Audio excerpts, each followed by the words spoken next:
Capítulo 6. O Sr. Hindley regressou à casa para o funeral, e para espanto de todos, vizinhança incluída, trouxe com ele uma esposa. Ninguém sabia ao certo quem ela era, nem de onde vinha.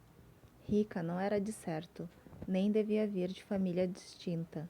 Caso contrário, o Sr. Hindley não teria ocultado do pai o seu casamento. Não era pessoa que perturbasse a tranquilidade da casa com seu feitio. Assim que lá entrou pela primeira vez, ficou imediatamente apaixonada por todos os objetos que viu. O mesmo se passava com tudo o que rodeava, exceto, claro, os preparativos para o funeral e a presença dos amigos do defunto. Cheguei até a pensar que fosse um pouco pateta, tendo em conta o seu comportamento naquela ocasião. Correu para o quarto e obrigou-me a ir com ela, embora eu precisasse vestir as crianças, e depois ficou sentada, tremendo e contorcendo as mãos, fazendo sempre a mesma pergunta: já foram embora? Pôs-se em seguida a descrever de forma histérica o estado em que ficava quando via gente de luto. Tremia e estremecia, e acabou por cair no choro. Quando lhe perguntei o que se passava, respondeu que não sabia, mas que tinha muito medo de morrer. Cá para mim, ela tinha tão pouca probabilidade de morrer quanto eu própria. Era bastante magra, mas muito nova e de aspecto saudável, com os olhos que reluziam como 2 diamantes. Porém, recordo-me de que, quando subia as escadas correndo, ficava com a respiração muito alterada e que bastava um ruído mais repentino para se descontrolar. Outras vezes, tinha uma tosse esquisita, desconhecia, no entanto, qual a origem desses sintomas, e não me sentia muito inclinada a ter pena dela. Sabe, Sr. Lockwood, normalmente não costumamos nos interessar muito por forasteiros, a não ser que eles primeiro mostrem interesse por nós. O jovem Arshall tinha mudado consideravelmente durante os seus 3 anos de ausência. Emagrecera, estava pálido e falava e vestia-se de forma diferente. Assim, no preciso dia em que chegou, chamou-nos a mim e a Joseph e disse que a partir daquele momento devíamos permanecer na cozinha e deixar os cuidados da casa sob sua responsabilidade.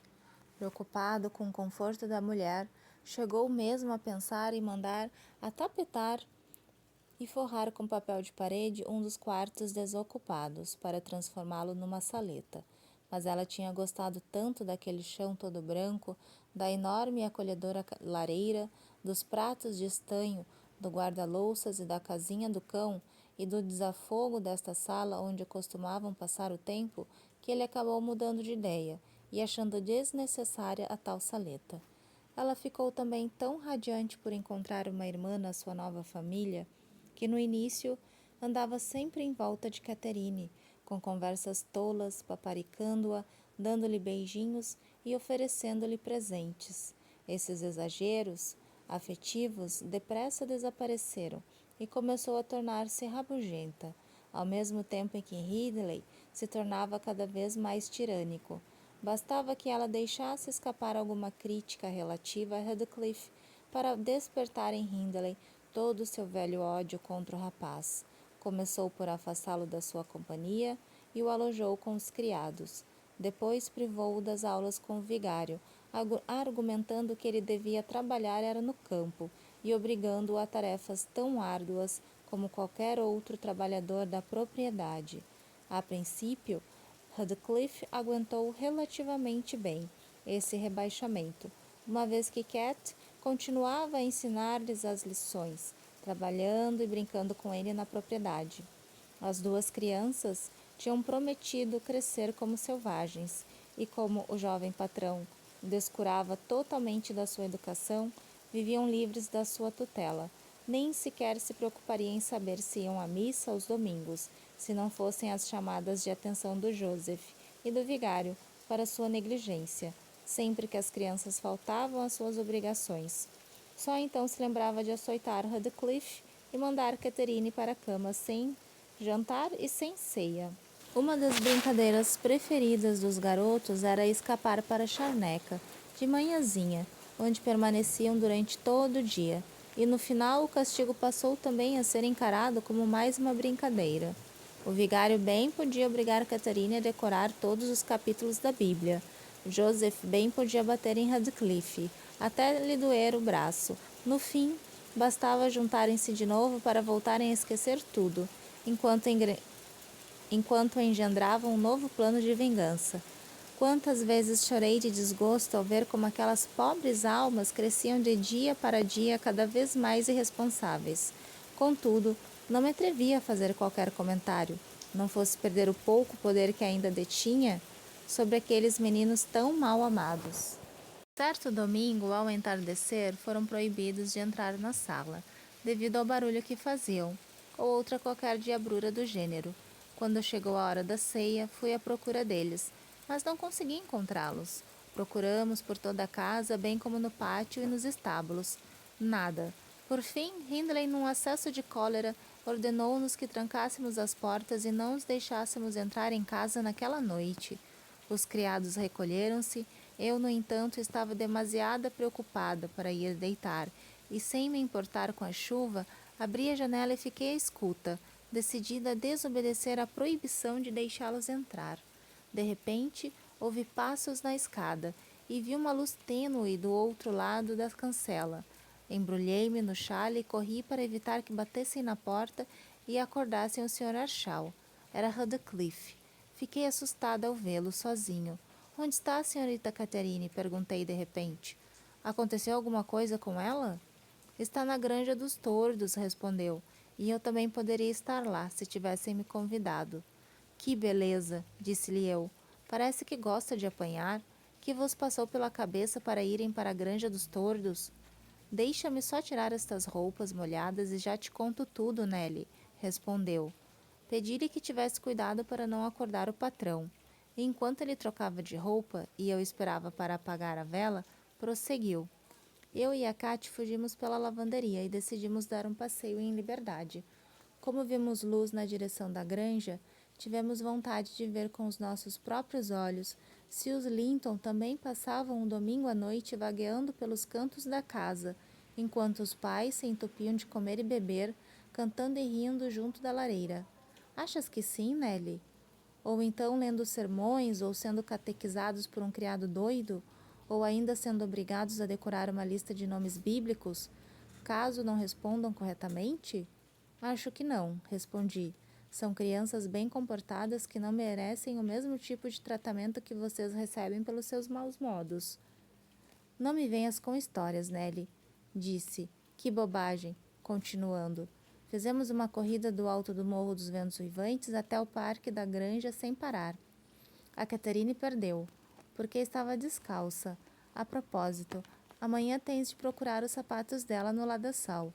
Trepamos por uma abertura da sebe, subimos pelo caminho às apalpadelas e sentamos num vaso de flores, por baixo da janela da sala. Era daí que vinha a luz. Conseguimos ver lá de dentro. Depois, quando nos agarramos ao peitoril, tivemos uma visão extraordinária. Uma sala lindíssima, com tapetes vermelhos no chão, cadeiras e mesas da mesma cor e um teto branco como a neve, com um friso dourado e um lustre ao meio de onde pendiam gotas de chuva, presas a correntes de prata, que brilhavam como estrelas. O senhor e a senhora Linton não se encontravam na sala. O Edgar e a irmã estavam completamente sozinhos. Como eles deviam estar felizes? Para mim era como se estivesse no paraíso. Agora, adivinha o que aqueles dois estavam fazendo?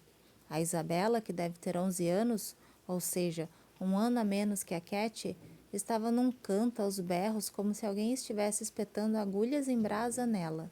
O Edgar estava ao pé da lareira, chorando baixinho, e no meio da mesa havia um cachorrinho que abanava a pata e gania. Pelas acusações mútuas, vimos logo que cada um queria ficar com o cão para si. Que idiotas! Era assim que se divertiam. Primeiro, discutem por causa de uma bola de pelo, e depois choram, só porque não querem mais o animal. Claro que desatamos a rir perante crianças tão mimadas. Como desprezávamos! Imagina se eu ia alguma vez querer aquilo que a Catherine deseja? Já alguma vez nos encontraste a brincar de gritar, chorando cada um em seu canto? Nem que me pagassem. Trocaria minha vida pelo do Edgar Linton da Granja dos Tordos. Nem mesmo se me deixassem atirar o Joseph do alto de uma torre ou pintar a fachada desta casa com o sangue do Hindley. Fala mais baixo, interrompi. Ainda não me disseste onde está a senhorita Cat. Já te disse que morremos de rir, respondeu. Pois é. Os Linton ouviram-nos e correram como setas em direção à porta. Houve um momento de silêncio e depois um grito. Mamãe, mamãe, papai, papai. Depressa, vem cá. Olha, papai, olha. Era mais ou menos assim que eles guinchavam. Fizemos uns ruídos terríveis para assustá-los ainda mais. Mas, como alguém abrisse a porta, largamos imediatamente o peitoril e preparamo-nos para fugir. Foi então que, ao agarrar a mão de Cat para ajudá-la, ela se estatelou. Foge, Radcliffe, foge, sussurrou-me. Soltaram o cão e ele me agarrou. O raio do bicho tinha-lhe abocanhado o tornozelo. Ouvi-o rosnar, mas ela não gritou. Não, senhora. Preferia manter-se calada, nem que fosse trespassada pelos chifres de um touro. Eu, no entanto, comecei a rogar tantas pragas que bastariam para aniquilar todas as almas do inferno. Peguei uma pedra e a meti na boca dele, tentando com toda a força que tinha enfiá-la pela sua goela abaixo. Finalmente apareceu a besta do criado com uma candeia, gritando: Agarra, Skulker, agarra! Porém, quando viu que o cão estava agarrando, mudou logo de tom. O cão foi afastando violentamente pela trela, quase ficando engasgado. A sua grande língua rosada pendia da boca e dos beiços pingava uma mistura de baba e sangue. O homem pegou a Cat, que tinha perdido os sentidos, não de medo, mas de dor. Levou-a para dentro de casa. Eu fui atrás dele, gritando tudo que me vinha à cabeça de insultos e ameaças. Então, Robert, qual é a pressa? Perguntou Linton da entrada. O Scooter apanhou uma menina, respondeu. E tem também um rapaz aqui, acrescentou, que parece um ladrãozinho. Com certeza os ladrões que andam por aí tensionavam colocá-lo dentro de casa para depois abrirem a porta e nos matarem durante o sono. Cala-te, meu safado, ou vais para a forca. Não largue a espingarda, Sr. Linton. Fique descansado, Robert, disse o tonto do velho. Estes patifes sabiam que ontem era o dia de receber as rendas e pensavam que podiam me roubar. Entrem, vão ter uma ótima recepção. John, tranca a porta, e tu, Jenny, dá água ao Scooter. Assaltar um magistrado na sua própria residência e ainda por cima no dia do Senhor, onde é que isto irá parar? Mary, querida, olha só para isto. Não tenhas medo, é apenas um garoto. Porém, o rapaz tem uma tal cara que seria um favor para todos enforcá-lo imediatamente, antes que passe das palavras aos atos. Levou-me para baixo do lustre, a senhora Linton pôs os óculos e elevou as mãos aos céus horrorizada. Os filhos aproximaram-se covardemente. Isabela ciciou. Meu Deus, que coisa mais horrível! Feche-o na adega, papai. É igualzinho ao filho daquela cigana que roubou meu faiscão de estimação, não é, Edgar? Enquanto me examinavam, a Cat recuperou os sentidos. O Edgar Linton, depois de mirá-la, arranjou coragem para finalmente reconhecê-la. Encontramo-nos sempre aos domingos na igreja. Tirando isso, é raro vermo-nos. Mas é a senhorita Archal, segredou ele à mãe. Olha como o Scooter a mordeu. O pé dela está sangrando. A senhorita Archal? Que disparate! Exclamou a senhora. A senhorita Archal vagueando pelos campos com um cigano. E depois, filho, a menina está de luto. Mas é mesmo ela? E a pobre menina pode ficar aleijadinha para toda a vida. Mas que enorme descuido do irmão, exclamou o Sr. Linton, voltando-se para Catherine. Mas quem é este? Ah, já sei. Aposto que é aquela estranha aquisição que o meu falecido vizinho fez na sua célebre viagem a Liverpool, um degredado das Índias, da Espanha ou da América. Em qualquer dos casos, um malandro, comentou a velha senhora. Impróprio para permanecer numa casa respeitável como a nossa. Já reparaste na linguagem dele, Linton? Lamento profundamente que os nossos filhos a tenham ouvido. Foi então que recomecei a lançar pragas. Não, Não, Nelly, não te zangues. E o Robert teve de me colocar para fora. Afirmei que não vinha embora sem a Cat, mas ele me arrastou para o jardim. Deu-me a candeia e garantiu que o Sr. Archal seria informado do meu comportamento. Depois mandou-me sair dali imediatamente e fechou a porta. Os reposteiros estavam ainda entreabertos num dos cantos, e por isso voltei para o meu posto de vigia, para ver se a Catherine queria vir comigo. Se fosse esse o caso, juro que quebraria o vidro e não descansaria enquanto não a tirasse dali. Mas ela estava sentada no sofá, muito sossegada. A senhora Linton tinha tirado a capa cinzenta, que tínhamos roubado da moça do estábulo para trazer no nosso passeio, e abanava a cabeça, repreendendo-a, penso eu. Afinal de contas, ela era uma menina de família, e por isso merecia um tratamento diferente do meu.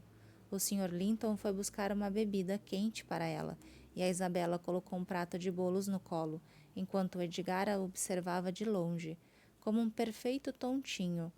Em seguida, secaram e escovaram seu lindo cabelo, deram-lhe uns chinelos enormes e sentaram-na em frente à lareira. Quando a deixei, parecia muito feliz, partilhando os bolos com o cachorrinho e com o Scooter. Do seu rosto encantador via-se que estavam os dois embasbacados, mas ela é muito superior a todos eles, ou a qualquer outra pessoa deste mundo. Não achas, Nelly?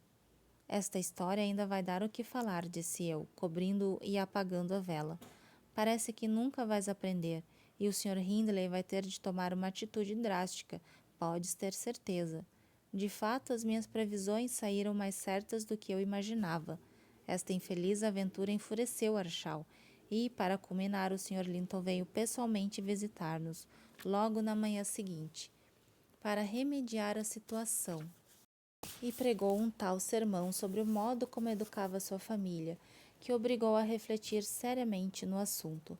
Redcliffe não recebeu qualquer castigo, mas ordenaram-lhe que nunca mais dirigisse a palavra à senhora Catherine.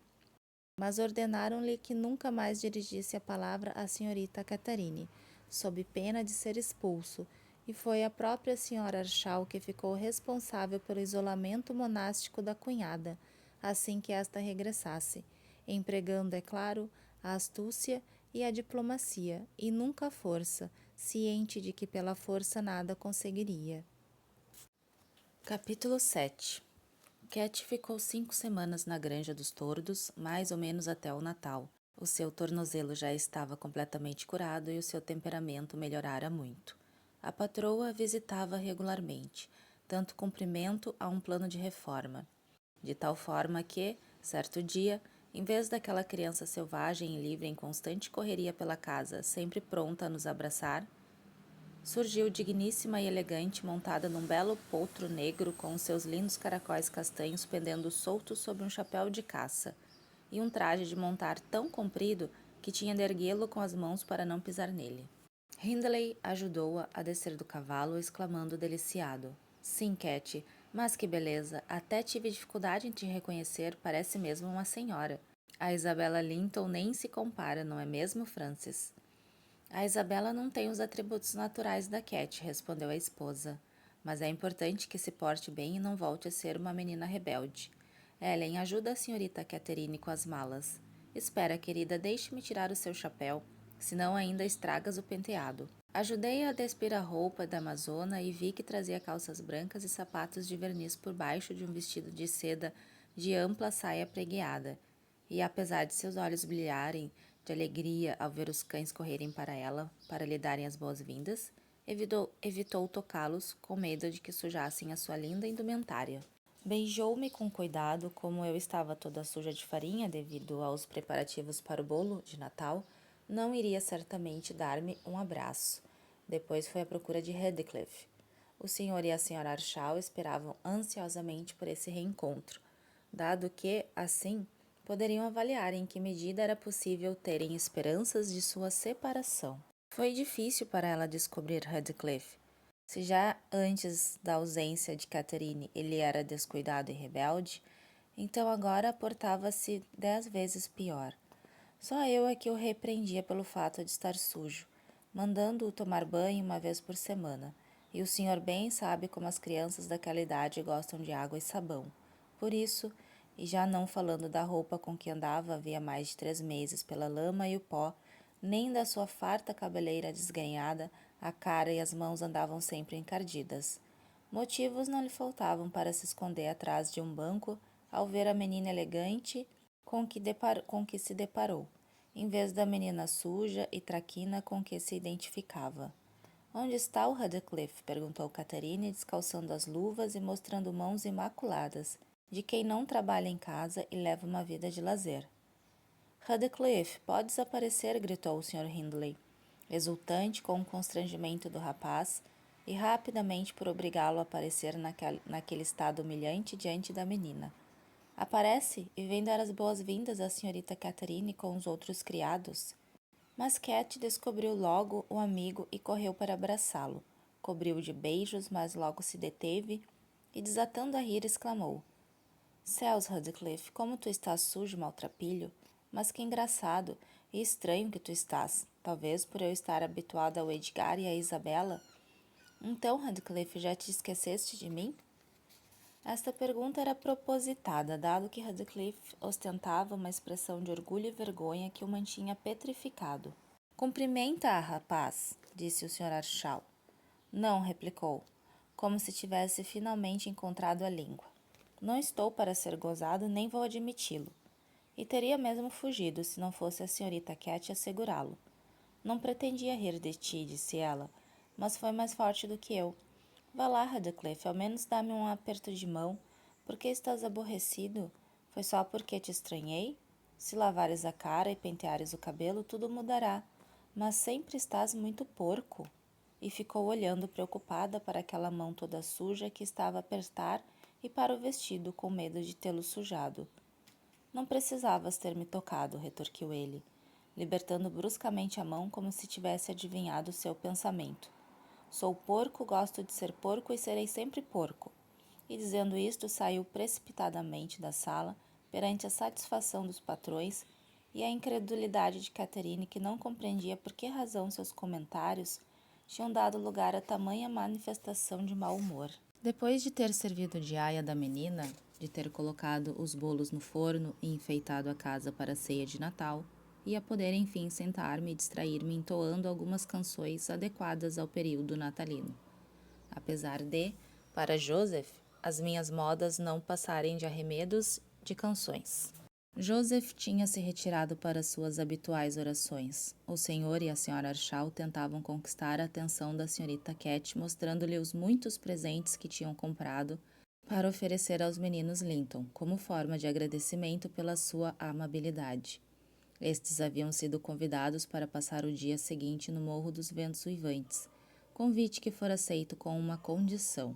A senhorita Linton pedira por tudo que evitassem o contato entre os seus queridos filhos e aquele rapaz rude e malcriado.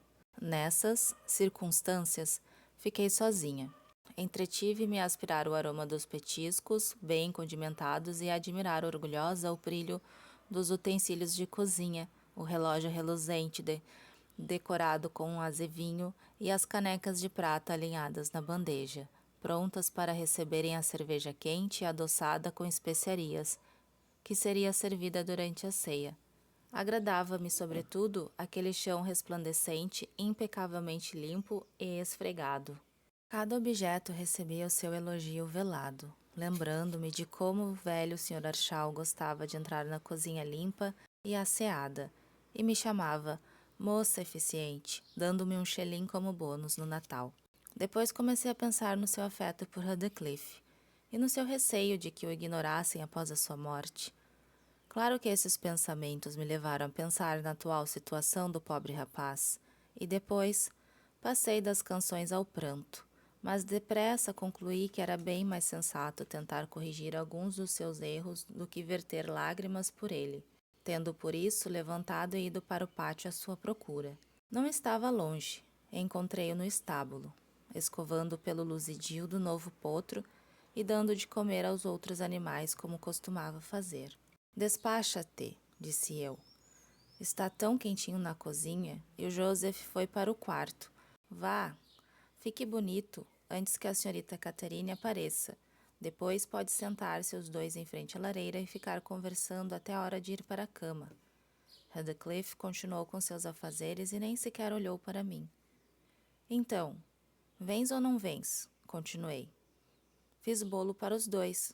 Deve estar quase pronto. Além disso, precisas bem de meia hora para te ajeitares. Catherine ceou com o irmão e a cunhada.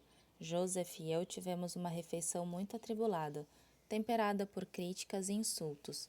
Os pedaços de bolo e queijo destinados a Heathcliff ficaram em cima da mesa durante toda a noite, pois ele, inventando as desculpas mais descabidas, ficou trabalhando até às 9 da noite, indo direto para o quarto, mudo e triste. Cat ficou de pé até tarde, tendo um monte de coisas para organizar em relação à recepção dos seus novos amigos. Veio apenas uma vez à cozinha à procura do velho amigo, mas como ele não estava, apenas perguntou o que se passava com ele e saiu logo em seguida. Na manhã seguinte, Heathcliff levantou-se cedo, como era dia santo. Foi descarregar a má disposição no pântano, reaparecendo apenas quando a família já tinha ido para a igreja. O jejum e a reflexão pareciam ter-lhe feito bem. Abraçou-me longamente e, depois de ganhar a coragem necessária, exclamou abruptamente: Nelly, faz de mim uma pessoa decente. Prometo que vou me portar bem. Já não era sem tempo, Heathcliff, disse eu. Ofendeste a Catherine e ela até é capaz de estar arrependida de ter voltado para casa. Até parece que tens inveja dela. A noção de ter inveja de Catherine era incompreensível para ele. Porém, a noção de magoá-la deixou-o deveras preocupado.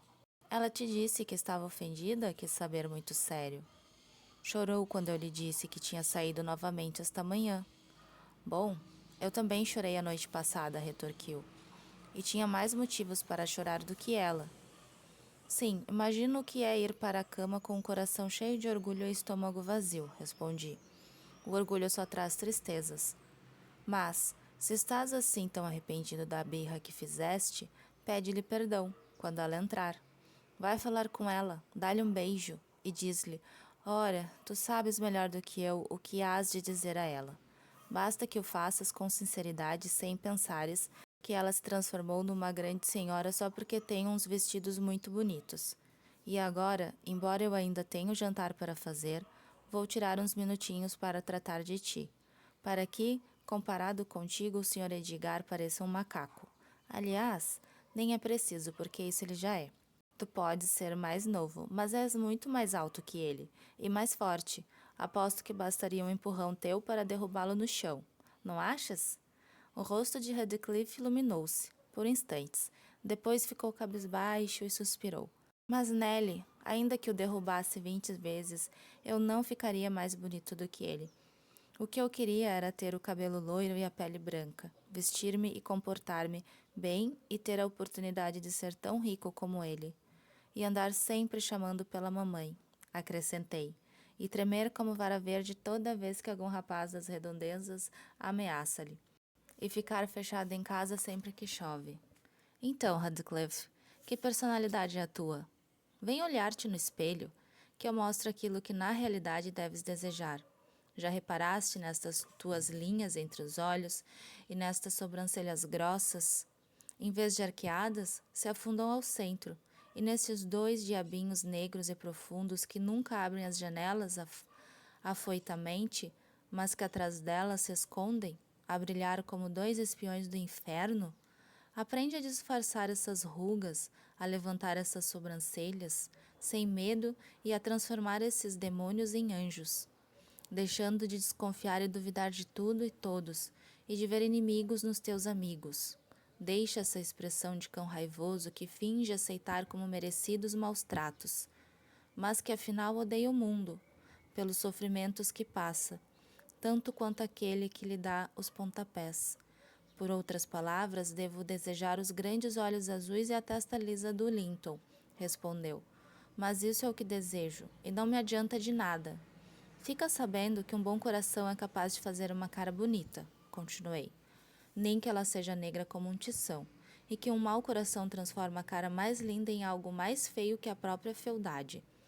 Pronto, agora que já estamos lavados e penteados e menos carrancudos, diz lá se não te achas bem belo, rapaz. Pois eu digo que sim. Quem não te conhece diria que és um príncipe.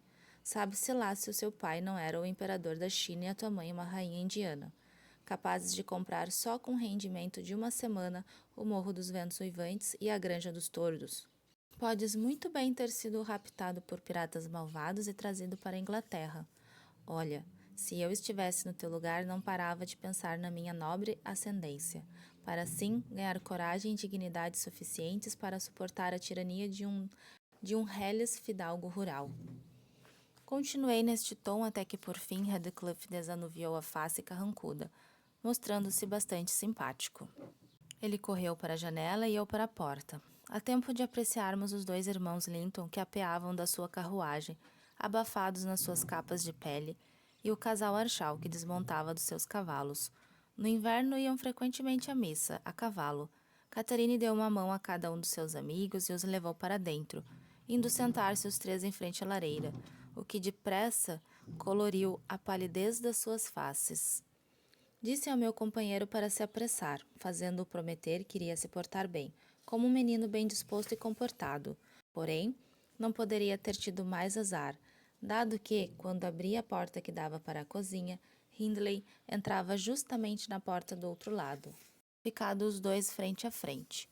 O patrão, irritado por ver Radcliffe tão limpo e alegre, ou talvez para cumprir a promessa que fizera a senhorita Linton, empurrou-o bruscamente e deu ordens a Joseph para que não deixasse o menino entrar na sala e que o fechasse no sótão até o fim do jantar, pois, se ficasse com eles na sala, ia meter os dedos nos bolos e roubar a fruta. Não, senhor. Não pude deixar de intervir. Garanto-lhe que ele não tocará em nada e não acha que ele também merece, como todos nós, uma guloseima? Se encontrá-lo aqui embaixo antes do anoitecer, quem lhe dará a guloseima serei eu, e pessoalmente, bradou Hindley. Vai-te, vagabundo. Com que então deu para andares todo embonecado? Espera até eu colocar as mãos nessas lindas madeixas, talvez ainda fiquem maiores. Já estão suficientemente grandes, comentou Linton, espreitando pela trinca da porta. Espreitando pela porta. Não sei como ele consegue ver com essa juba nos olhos. Master Linton fizera esse comentário sem qualquer intenção insultuosa, mas o feitio violento de Radcliffe não estava preparado para ouvir gracejos vindos de alguém que ele já odiava como seu inimigo mortal. Pegou na primeira coisa que viu, uma concha de calda de maçã fervendo, e a atirou na cara do outro, que logo desatou num berreiro, atraindo a atenção de Isabela e de Catherine, que correram até a cozinha para saberem o que se passava. O Sr. Archal agarrou imediatamente o culpado e o levou para o seu quarto, onde, sem dúvidas, deve ter-lhe aplicado um violento corretivo para acalmar os ímpetos, pois, quando desceu, vinha vermelho e ofegante. Peguei no pano de prato e, sem grande vontade, limpei o nariz e a boca de Edgar, dizendo que era bem feito para aprender a não meter o nariz onde não era chamado. A irmã começou a chorar e a dizer que queria ir para casa, e Cat ficou desorientada, corada de vergonha. Não devia ter dito nada, disse a menina ralhando com Edgar. Ele estava indisposto, e agora estragaste a tua visita. E ainda por cima ele vai ser castigado. Detesto que ele seja castigado. Já perdi a vontade de jantar. Por que te meteste com ele, Edgar? Mas eu não disse nada, soluçou o rapaz, libertando-se das minhas mãos e acabando de se limpar com seu lenço de cambraia. Prometi a minha mãe que não lhe dirigiria a palavra e assim fiz. Pronto, não chores, replicou Catherine com desdém. Ninguém te matou. Agora deixa de fita e fica quieto. O meu irmão vem aí. E tu cala-te, Isabela. Alguém te fez mal? Então, meninos, vamos para a mesa, gritou Hindley, irrompendo pela sala como um furacão. Aquele bruto me deixou fora de mim. Da próxima vez, Edgar, aprenda a fazer respeitar a lei com seus próprios punhos. Vai ver como lhe abre o apetite. Os convivas recuperaram a calma perante tão excelente repasto. Depois do passeio a cavalo, era natural que estivessem com muita fome e, como não lhes acontecera nada de grave, depressa se consolaram. O Sr. Archal preparou apetitosos pratos repletos de iguarias, e a patroa conseguiu animá-los com a sua conversa alegre e viva. Eu me mantinha atrás da cadeira dela e fiquei indignada ao ver que Catherine, de olhos enxutos e olhar indiferente, cortava calmamente uma asa do ganso que tinha na sua frente. Que criança mais sensível, pensei comigo mesma. Com que indiferença ela se desliga dos problemas do seu amigo de infância. Nunca a imaginara tão egoísta. Preparava-se para levar uma garfada à boca quando de repente pousou o garfo. Corou e as lágrimas começaram a rolar. Deixou cair o garfo no chão e abaixou-se para apanhá-lo e poder assim esconder as lágrimas. Depressa concluí que tinha formulado um juízo errado a seu respeito, pois percebi que aquele dia fora para ela um verdadeiro purgatório. Tentara em vão encontrar uma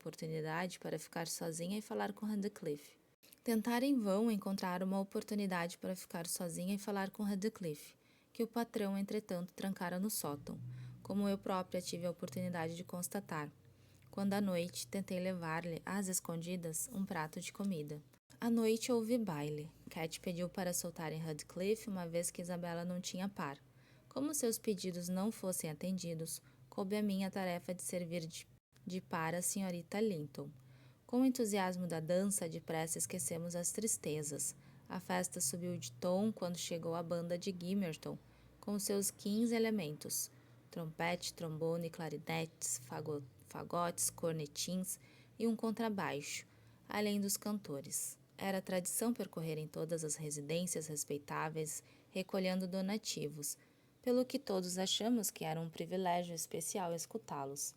Depois das habituais canções de Natal, pedimos que cantassem outras canções a várias vozes, e como a senhora Earnshaw estava encantada com a música e com toda aquela animação, o espetáculo durou até altas horas. Catherine também adorou, mas disse que deveria dar para ouvir melhor no alto das escadas, e esgueirou-se no escuro. Fui atrás dela e, como a sala estava cheia, não deram pela nossa saída e fecharam a porta. Mas Catherine não ficou no patamar, continuando em direção ao sótão onde Radcliffe estava preso. A chegada chamou-o. Durante algum tempo, o prisioneiro recusou-se teimosamente a responder, mas ela insistiu, e por fim conseguiu que ele falasse com ela através da porta. Coitadinhos! Deixei-os conversar em sossego até que, pressentindo que as canções estavam prestes a acabar e que talvez fosse necessário dar de beber aos músicos, subi a escada para avisá-la. Foi com surpresa que, em vez de vê-lo do lado de fora, escutei vozes vindas de dentro do quarto. Aquela macaquinha travessa tinha saído por uma claraboia, atravessado o telhado e entrado pela claraboia do sótão. Fiquei aflita para convencê-la a sair. Quando finalmente se decidiu, Radcliffe veio com ela. Teimou comigo para levá-lo à cozinha, uma vez que o meu colega tinha ido para a casa de um vizinho, para fugir daquela chinfrineira do inferno, como lhe descreveu. Tentei explicar-lhe que não pretendia de modo algum ser cúmplice das suas malandragens, mas como o prisioneiro não comia desde o dia anterior, estava disposta por aquela vez a deixá-lo enganar o Sr. Hindley. Descemos os três, pus um banco para ele ao pé da lareira e dei-lhe um monte de coisas boas para comer, mas ele sentia-se enjoado e pouco comeu, revelando-se infrutíferas todas as minhas tentativas para animá-lo. Fincou os cotovelos nos joelhos, apoiou o queixo entre as mãos e assim permaneceu, absorto e meditativo. Quando lhe perguntei em que pensava, respondeu muito sério. Estou vendo se descubro qual a melhor maneira de me vingar do Hindley. Pode levar o tempo que for preciso, mas só descanso quando me vingar. Só espero que ele não morra antes. Que vergonha, Radcliffe, ralhei eu. Só a Deus cabe punir os maus. Devemos aprender a perdoar. Não. Deus nunca terá a enorme satisfação que eu vou ter quando concretizar a minha vingança, respondeu. Quem me dera descobrir a melhor maneira. Deixa-me ficar sozinho para que possas pensar à vontade. Ao menos enquanto penso na minha vingança não sinto dor. Mas, Sr. Lockwood, o melhor é o senhor esquecer essas histórias que não são nada divertidas. É imperdoável estar aqui falando há tanto tempo e o seu caldo ficando frio. Olha, o senhor até já está cabeceando de sono, mortinho para ir para a cama, quando eu penso que podia ter contado a história de Radcliffe em meia dúzia de palavras. Então, interrompendo seu discurso, Nelly levantou-se e começou a arrumar a sua costura. Porém, eu me sentia demasiado mole para deixar a lareira e totalmente desperto. Sente-se, Sra. Dean. Sente-se, Sra. Dean. Sente-se, fique mais meia hora. Fez bem contar a história devagar. É esse o método que mais me agrada, e peço que o siga até o fim. Estou interessado em cada uma das personagens a que fez referência. Mas já são 11 horas. Não importa. Estou habituado a deitar-me tarde. Ficar acordado mais 1 ou 2 horas não faz diferença a quem se levanta às 10. Não devia ficar na cama até essa hora, assim perde o amanhecer, ou seja, a melhor parte da manhã. Quem não faz metade do seu trabalho até às 10, arrisca-se a não conseguir acabar a outra metade. De qualquer modo, Sra. Jean, sente-se mais um bocadinho. Acho até que amanhã vou ficar na cama muito mais tempo, pois parece que apanhei uma valente gripe. Deus queira que não. Bom, deixe-me então dar um salto de cerca de 3 anos na minha história. Durante esse tempo, o Sr. Arshal... Não, de maneira nenhuma. Meu Deus, mas que atividade mais ociosa. Pelo contrário, uma atividade deveras ativa e cansativa. Neste precioso momento estou a exercê-la e peço-lhe por isso que continue. Já reparei que as pessoas desta região exercem sobre as pessoas da cidade a mesma atração que a aranha de uma prisão exerce, em comparação com a aranha de uma casa, sobre os seus ocupantes. E, no entanto, essa profunda atração não se deve exclusivamente à situação do observador. As pessoas desta terra vivem de fato de uma forma mais autêntica, principalmente para as mudanças superficiais, para as coisas externas. Acredito que aqui seria possível acontecer um amor eterno. E logo eu, que não acreditava que o amor pudesse durar mais de 1 ano. No primeiro caso, é como se apresentássemos a um homem esfomeado um único prato de comida, onde pudesse satisfazer o seu apetite até o fim. No segundo, é como se puséssemos esse homem diante de uma mesa repleta de iguarias preparadas por cozinheiros franceses. Em comparação com o primeiro caso, ele poderá retirar mais prazer no seu todo, porém cada partícula corresponderá apenas a um átomo no seu olhar e memória. Oh, meu senhor, quando nos conhecer, verá que somos iguais a quaisquer outros, observou, nitidamente confundida com o seu discurso. As minhas desculpas, disse eu. A senhora não possui qualquer das características que estou habituado a considerar como típicas da sua classe. Tenho certeza que a senhora reflete muito mais sobre as coisas do que a maioria dos criados.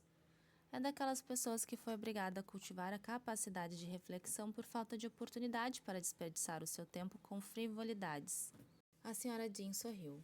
É certo que me considero uma mulher sensata e equilibrada, disse ela, mas não porque tenha passado a vida inteira entre estes montes ou porque tenha visto sempre o mesmo tipo de pessoa ou o mesmo tipo de ações ano após ano.